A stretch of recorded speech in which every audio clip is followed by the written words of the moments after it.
menos soldados estadounidenses y por el momento ningún misil Tomahawk para Alemania. Donald Trump lanza una señal clara a Europa. La protección de Washington ya no está garantizada. El detonante, al parecer, son las críticas del canciller Friedrich Merz, quien acusa a Washington de no tener una estrategia clara en la guerra contra Irán. Merz resta importancia a la retirada anunciada, otros en cambio dan la voz de alarma. Sin los misiles de crucero prometidos, se abriría un peligroso vacío de seguridad con la mirada puesta en Rusia. Resurge así la exigencia de que Europa gane autonomía militar y económica respecto a Estados Unidos y lo haga cuanto antes. Por eso en A Fondo nos preguntamos, ¿retirada de tropas de Estados Unidos o momento crítico para Europa?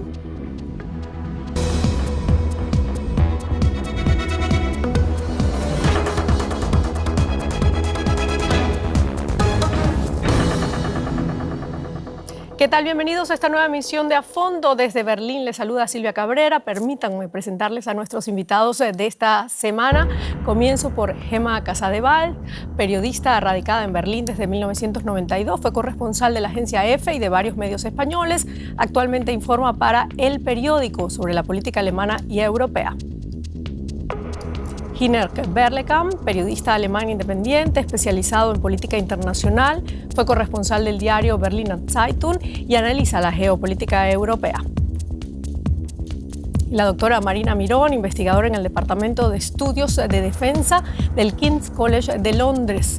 Estudia la guerra informativa de Rusia y China y las respuestas occidentales en un proyecto de la British Academy. Muchísimas gracias por estar acá con nosotros, a ustedes por supuesto también. Tenemos una encuesta en YouTube sobre este mismo tema en la que pueden participar. Están invitados.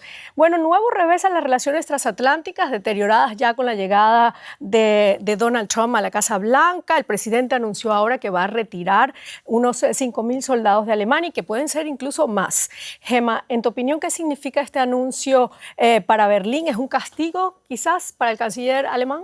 Bueno, el gobierno alemán ha tratado de simular que no pasa nada, que esto estaba previsto. Se ha recordado también que en el primer mandato de Donald Trump se habló incluso de 12.000 soldados los que querían retirar. Luego Joe Biden revocó esa orden.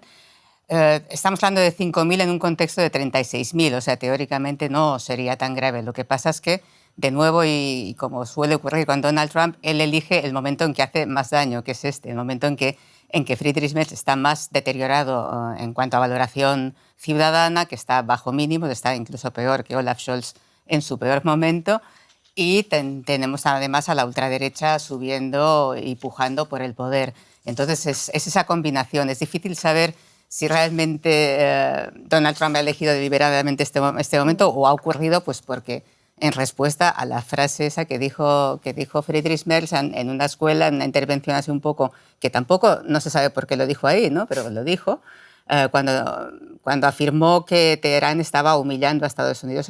Eso, aún los políticos alemanes y los observadores alemanes están pensando, ¿pero por qué dijo eso? Y además en una escuela cuando no había ningún motivo, ¿no? No sabemos si fue una de esas torpezas que comete a veces Friedrich Merz o había allí también algo, no lo sabemos. Pero el resultado es que es eso, o sea, que Donald Trump ha conseguido una vez más hacer daño en el peor momento. Bueno, y por cierto, con lo que estás diciendo, según el Instituto de Opinión Forza, el 83% está insatisfecho aquí en Alemania con el trabajo de Friedrich Merz. Es una amenaza como respuesta, Hiner, a esas palabras de Merz sobre la estrategia de Washington en Irán. Dice que Irán estaba humillando, como dijo Gemma, a Estados Unidos y que Washington había entrado en la guerra con una estrategia mal concebida. ¿Qué tan peligroso es este conflicto entre Alemania y Estados Unidos en este momento, como dice Gemma?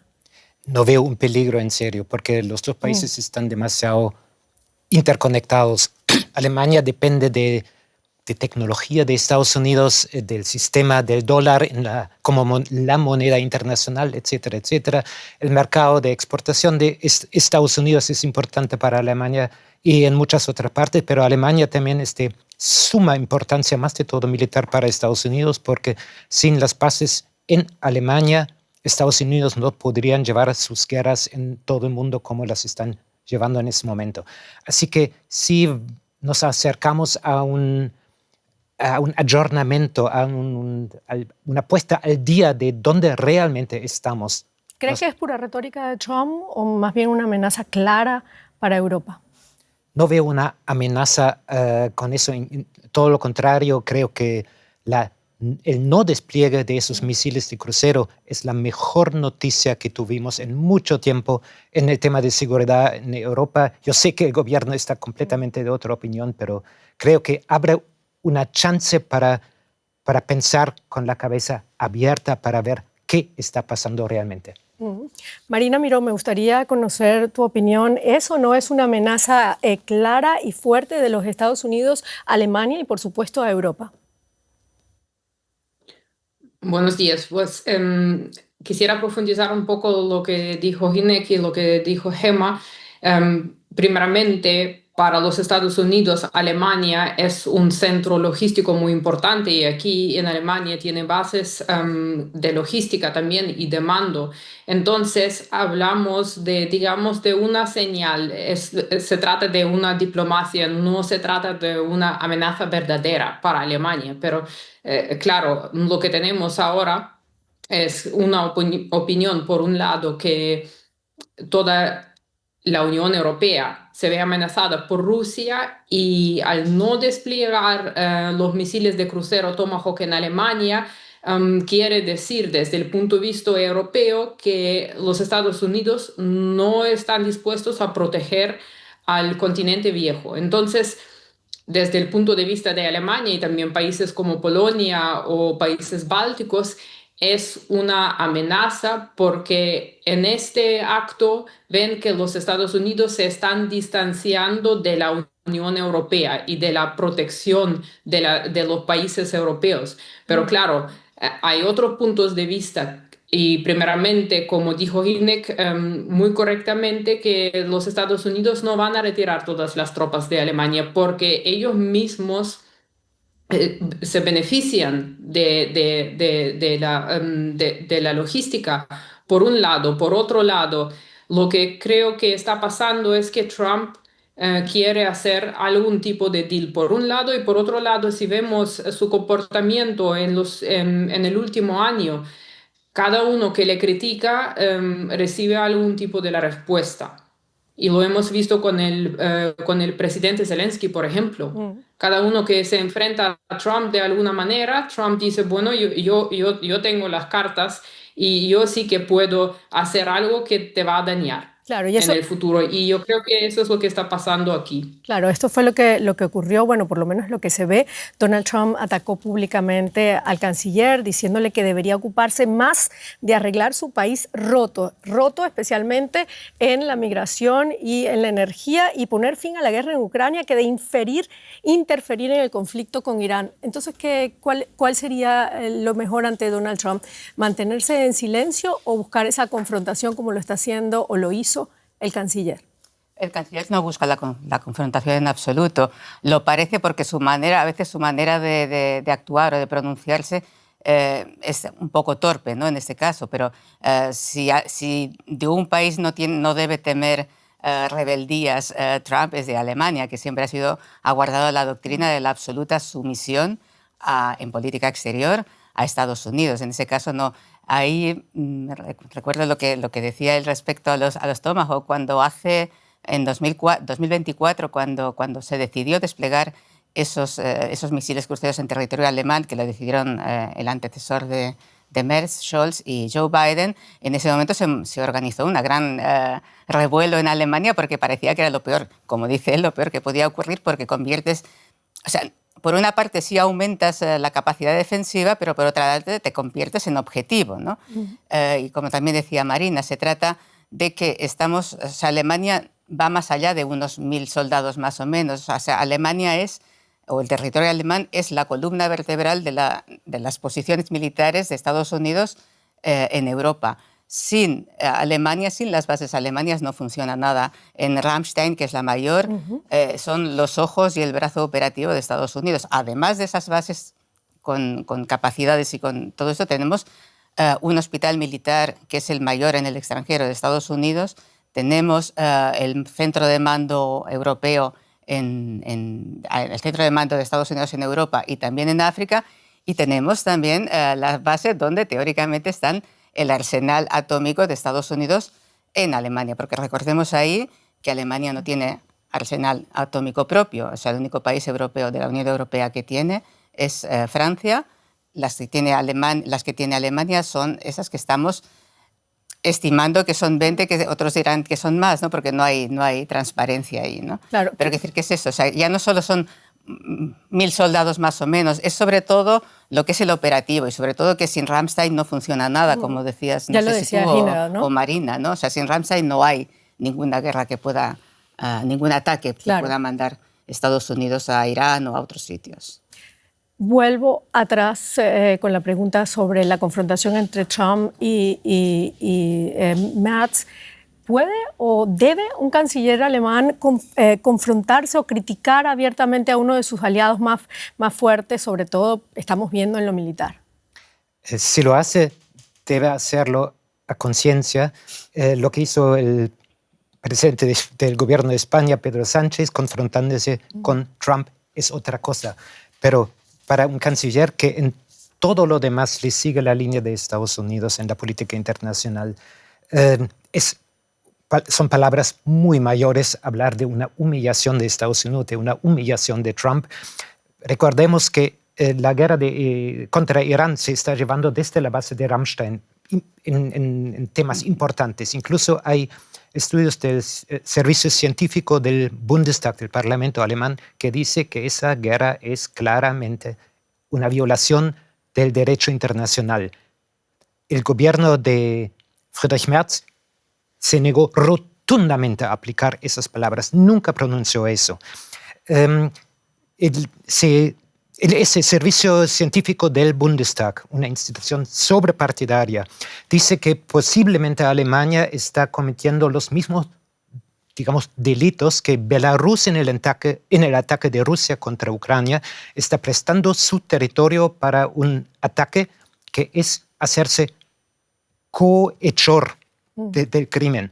El gobierno dice ni una palabra sobre eso. O sea, no veo ninguna estrategia de Merz de confrontarse a Estados Unidos o a frenar a Trump. No me explico cómo llegó a decir algo que muchos comparten, que sí tiene una parte de humillación lo que está pasando a Trump en Irán, pero como canciller de Alemania, otros jefes de Estado o de gobierno protegen más sus posiciones. Ahí quisiera recordar que no solo es esa comisión del Bundestag, que en el fondo no es ningún rostro para nadie, sino incluso el presidente de este país, Frank-Walter Steinmeier, cuestionó que la guerra de Irán, que los ataques contra Irán se ciñeran al derecho internacional, cosa que es bastante controvertida en ese país, porque esto teóricamente significaría que Irán podría llevar Irán seguramente no, pero un país aliado de Irán podría llevar a Alemania ante la Corte de la Haya, ¿no? Que es la que dirime los litigios entre países. Eso es algo que no va a pasar, pero que teóricamente podría ocurrir. Marina, ¿tú qué opinas? ¿Hasta qué punto estas decisiones de Donald Trump, aparentemente impulsivas más que estratégicas, puede poner en jaque la seguridad no solamente de Alemania, sino de Europa? Brevemente quisiera mencionar algo con relación a lo que dijo el canciller alemán. Lo que me preguntaba es una pregunta filosófica: ¿por qué tiene que hacerlo en el espacio público? Es decir, que seguramente puede hablar con Donald Trump por teléfono y hablar de esas cosas, pero ¿qué objetivo tenía él para salir y para decir que los Estados Unidos se han visto humillados por parte de Teherán? Entonces, eso quiere decir que los Estados Unidos ni siquiera son capaces de enfrentarse a un país como Irán, que está sancionado ya desde 1979. Entonces, por parte de los Estados Unidos, entonces, ¿para qué Alemania necesita las tropas y los misiles estadounidenses si no cree en su poder militar? Eso por un lado. Por otro lado, lo que estamos viendo, las relaciones transatlánticas, y si nos acordamos de Groenlandia y del comportamiento de los líderes europeos cómo han intentado de calmar a Donald Trump y para decir, bueno, desplegamos más tropas, vamos a empezar a ejecutar una operación militar en la zona ártica para calmar las aguas un poco.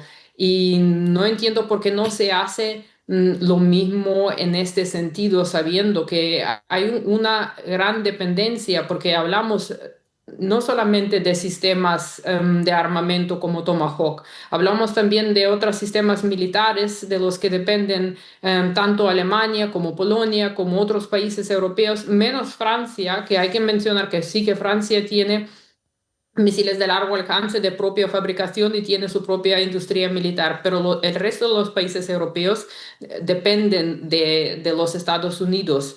Y no tiene más remedio que cumplir con los contratos, porque no son contratos digamos, yo compro un sistema de armas y se acabó, te pago el dinero y me voy. No, son relaciones, digamos, a largo plazo, es como un matrimonio, porque se trata de mantenimiento, se trata de software y esas cosas, eso hay que entenderlo. Entonces, si efectivamente se rompe la relación con los Estados Unidos, lo que no creo, los europeos y sobre todo Alemania no puede llenar este hueco a corto plazo, no solamente porque falta dinero, sino también por la cultura estratégica que se ha ido desarrollando durante décadas. Claro, o sea que lo que estamos claros acá es que ha sido un error de Friedrich Merz que puede costarle muy caro a Europa, y no es solo un ajuste militar, porque la retirada de 5.000 soldados de Estados Unidos pone en duda el peso real del paraguas de seguridad aquí en este continente, y no es la primera vez que Donald Trump lo plantea.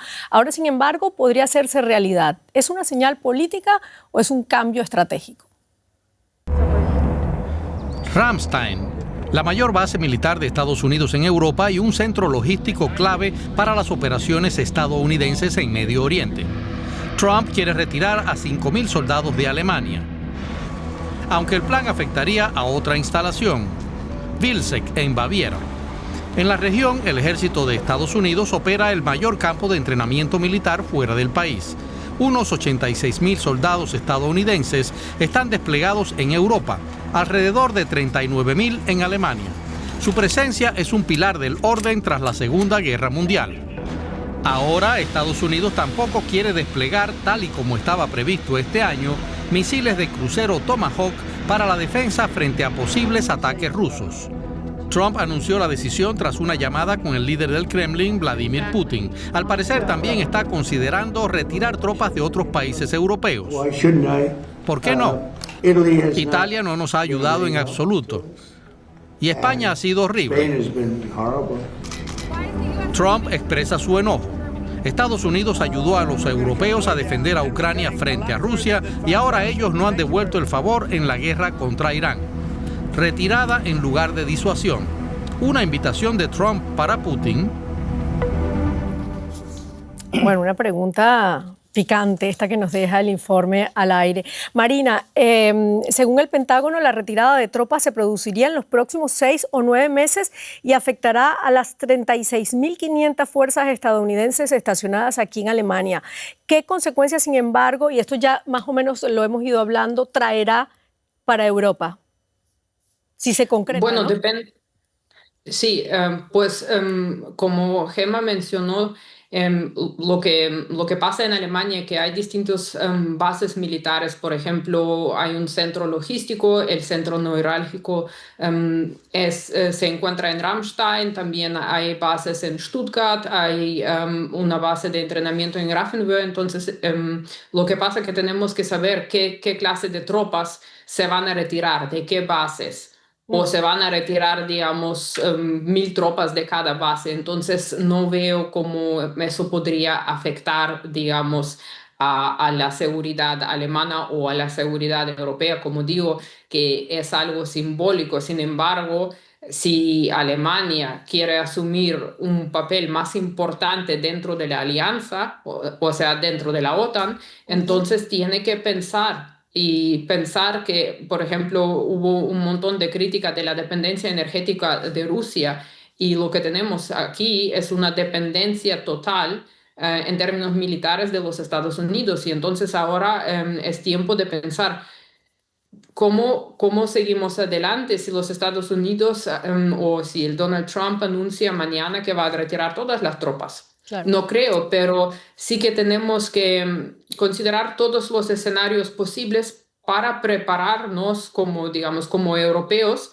para lo peor. Y, por ejemplo, en cuanto a la OTAN y las capacidades de la OTAN, Alemania sigue siendo importantísima. Como dije antes, en términos logísticos, por ejemplo, si hay, como se dice mucho en Alemania, si hay un ataque por parte de Rusia en el flanco oriental, entonces toda la logística va a través de Alemania. Ahora, si los Estados Unidos no participan, entonces tenemos un problema porque toda la logística y mando operacional se hace por soldados estadounidenses y los europeos no tienen esta experiencia. Entonces, a largo plazo, sí, depende de cómo se desarrolla la situación, eso sí que puede ser una amenaza. Claro, a largo plazo. Giner, bueno, nos deja varias ideas al aire, Marina. Dependencia total de Europa con respecto a los Estados Unidos y esto en la seguridad. ¿Es así? ¿Tú lo ves igual? O sea, ¿es una dependencia total de Estados Unidos? Creo que es una interdependencia, porque ya repetimos varias veces hoy que Estados Unidos también dependen de sus bases militares en Europa. Creo que el enfoque es demasiado estrecho. En ese momento no había esos misiles Tomahawk, por ejemplo, en Alemania. ¿Por qué descubrimos ahora que hay de pronto un vacío de seguridad?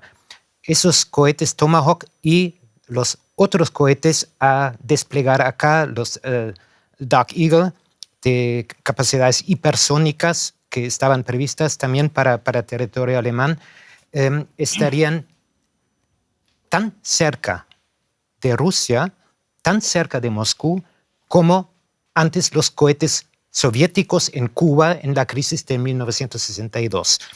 Que Rusia se debería sentir sumamente amenazado por esos misiles está fuera de duda.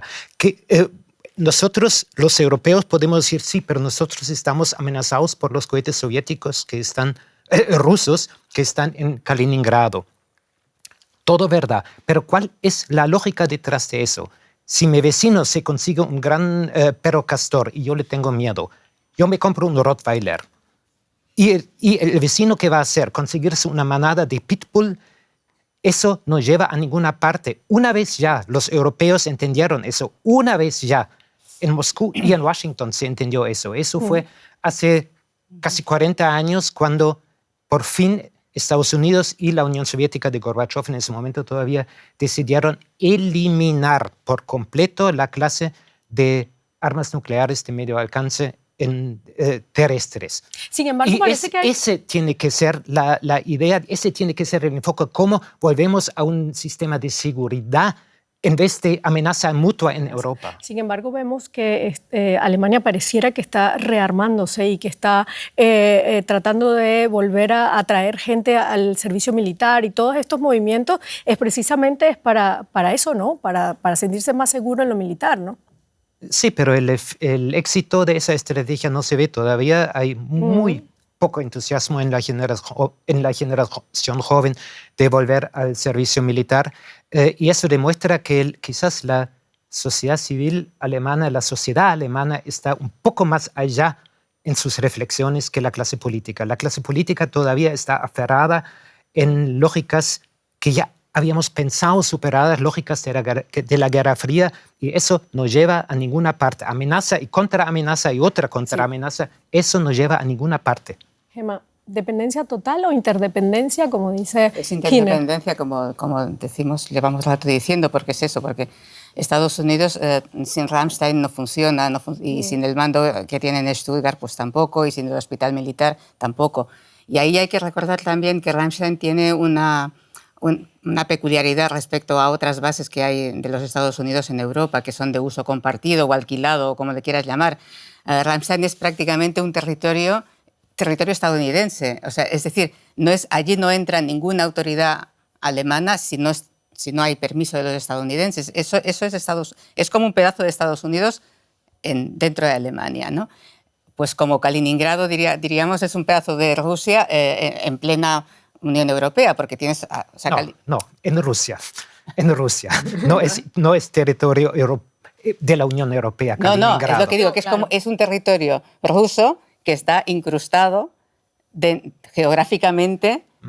Sí, porque tienes por un lado los Bálticos y por el otro Polonia. Sí, pero en el caso de Ramstein, es peligroso. Alemania tendría el derecho teórico, solo teórico, de renunciar a ese contrato, de recuperar dentro de un año la base, pero realmente es teórico. Kaliningrado es, después de la Segunda Guerra Mundial, o sea, no estoy comparando ruso. la situación, estoy diciendo la cuestión geográfica. Es decir, Ramstein es un pedazo de Estados Unidos incrustado en territorio alemán. O sea, Alemania no tiene nada que decir de lo que pasa ahí. Incluso hay sentencias del Tribunal Constitucional alemán por demandas o por la muerte de civiles con drones estadounidenses Sin embargo, operados desde allí, que el Tribunal Constitucional finalmente dijo que desestimó la demanda por parte de los yemeníes, pero admitió que Alemania tenía la obligación de proteger a civiles extranjeros cuando los ataques se dirigían o se organizaban desde su territorio. Es decir, ahí jurídicamente es muy complicada la situación de Ramstein porque estamos hablando de unos contratos que empezaron en los años 50 en plena Guerra Fría y luego se han ido, digamos, perpetuando, ampliando y renovando y actualizando, pero realmente yo no creo que exista una amenaza real de que Estados Unidos, o un interés por parte de Estados Unidos de llevarse, de cerrar Ramstein, porque es que se quedan... y eso lo dijo en el primer momento Pistorius, el ministro de Defensa alemán, a la primera reacción de cuidado, eso está aquí y nos interesa para la seguridad europea, que ahí podemos estar de acuerdo o no, pero también es en interés de los interés estratégico por parte de Estados Unidos. O sea, es mucho lo que perdería Estados Unidos. Bueno, vamos al segundo punto, que es aún quizás para muchos expertos más incómodo. Si Washington ya no es plenamente fiable, Europa debe hacerse más fuerte, eso es todo lo que dicen. Pero esa frase se repite desde hace años. La pregunta ahora es si está realmente preparada para hacerlo y a tiempo. Alemania gasta en defensa como no lo hacía en décadas. En 2025, el gasto militar aumentó en casi un 25% respecto al año anterior, según el Instituto Internacional de Estudios para la Paz de Estocolmo. A nivel mundial, el país ocupa el cuarto lugar tras Estados Unidos, China y Rusia. Europa también ha incrementado de forma marcada su inversión, un 14% más. Tenemos que reforzar nuestras capacidades militares para poder defendernos y protegernos. Hay una gran cantidad de recursos disponibles para estas inversiones. Pero los proyectos de defensa comunitarios apenas avanzan. El sistema de combate aéreo FCAS está paralizado debido a las disputas entre Alemania y Francia. Más autonomía. Este es también el objetivo de la economía europea, sobre todo ante las nuevas amenazas arancelarias de Trump. Europa responde apostando por el libre comercio con países latinoamericanos, pero también, por ejemplo, con India. ¿Qué tan preparados están los europeos para vivir sin el socio estadounidense? Bueno, esa es la pregunta que muchos se hacen, Marina. El canciller Merz lo ha dicho. Vivimos en una era de política de poder rápida, dura e impredecible. Sin embargo, si miramos a Europa, la sensación es otra, ¿no? Que hay decisiones más bien lentas, coordinación difícil entre los distintos países. ¿Le falta capacidades a Europa o más bien le falta voluntad política? Pues brevemente lo que dijo Gemma y Hinek, estoy completamente de acuerdo. La mejor palabra sería interdependencia entre los dos. La cuestión sería quién depende más de quién, pero eso es para otro programa. Y ahora bien, ya hace un montón de años que se habla de un ejército europeo, un ejército común, o sea, no es la primera vez que hablamos de la defensa europea. Ahora bien, lo que tenemos que entender es dónde se enfoca la política exterior europea, es decir, vemos que los Estados Unidos han cambiado su estrategia nacional de defensa y las amenazas que se han mencionado en las versiones anteriores ya no aparecen, por ejemplo, Rusia.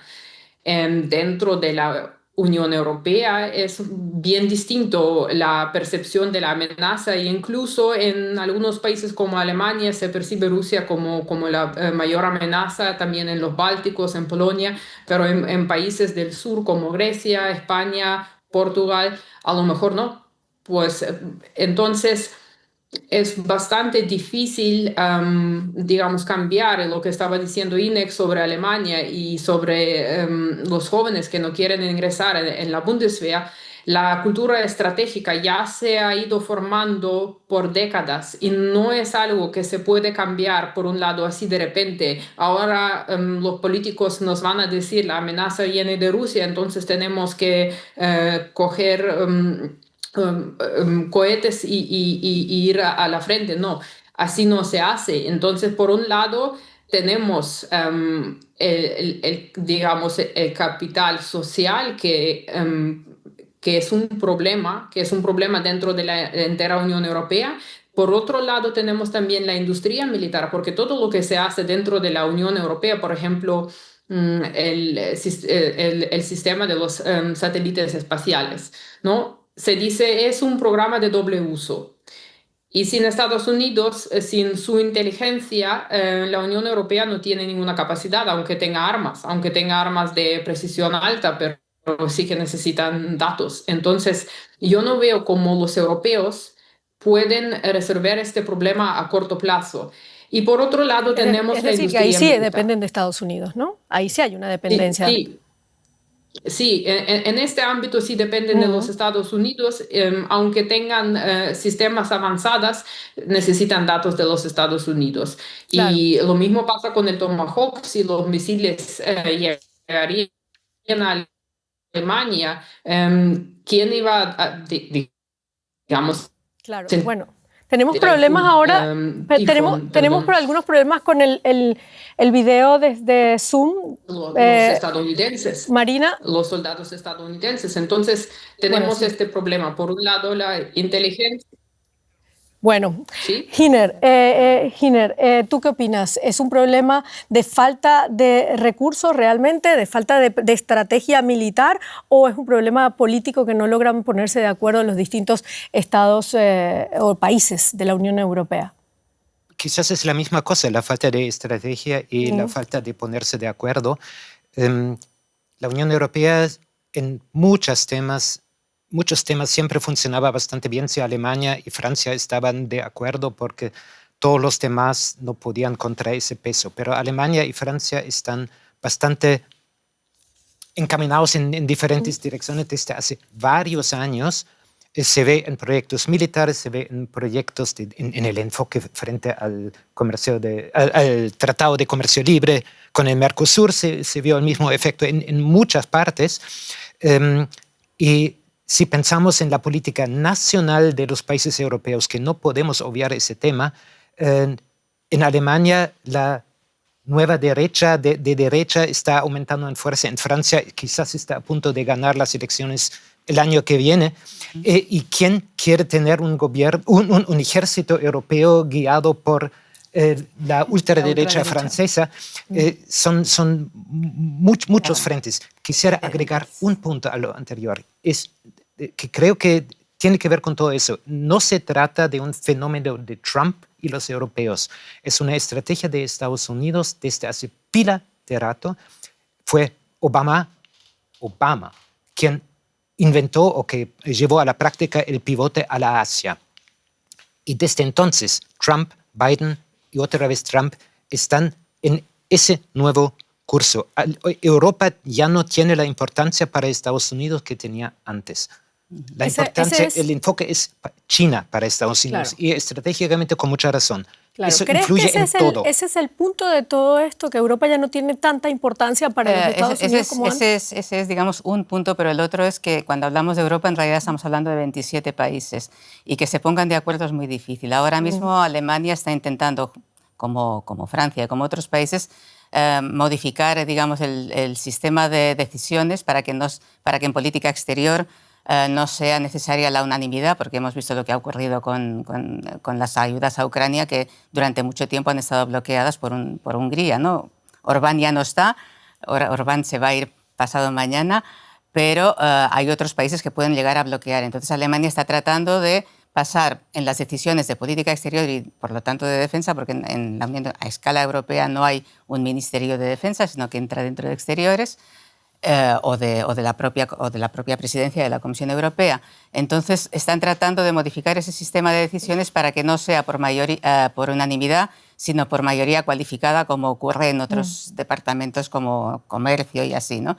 El problema es que para cambiar esa decisión tiene que ser por unanimidad. Entonces, ¿cómo rompes la unanimidad si necesitas la unanimidad para romperla, ¿no? Además, es que hay posturas y culturas estratégicas muy distintas. Francia con ambición global, Alemania más centrada en la defensa, el este mirando a Rusia, el sur al Mediterráneo. ¿Existe realmente una visión común europea, más o menos como lo que estábamos diciendo? Estaba lo que decía ahora él, ¿no? Que respecto a la posibilidad de que en Francia llegue la ultraderecha al poder, y entonces dices, bueno, el rearme que estamos pagando todos, incluso los que nunca votaríamos a la ultraderecha, va a gestionar la defensa a la ultraderecha. Queremos eso. ¿Qué pasará en ese momento? O sea, es muy difícil por eso, porque Europa son 27 países y si la ultraderecha está en países más o menos manejables, pues bueno, no pasa nada. Pero en el momento en que está en Francia o está en Alemania, lo que también puede llegar a ocurrir, aunque teóricamente está aislada, pero puede pasar así, ¿no? Marina, ¿cómo lo ves tú? ¿Existe realmente una visión común europea en cuanto a una estrategia militar? Pues no la veo. La verdad es que no existe ninguna visión común. Como decía antes, hubo una idea de crear un ejército europeo y todavía estamos con nada. Por ejemplo, ni siquiera hay, digamos, sí que oficialmente hay un estándar de armamentos a nivel de la OTAN, pero miren, todos los países utilizan sistemas de armas distintos. Por ejemplo, sistemas de defensa aérea. Y si no podemos tener algo, digamos, estandarizado en este término, ¿cómo vamos a tener una política de defensa común dentro de los países europeos si somos tan distintos?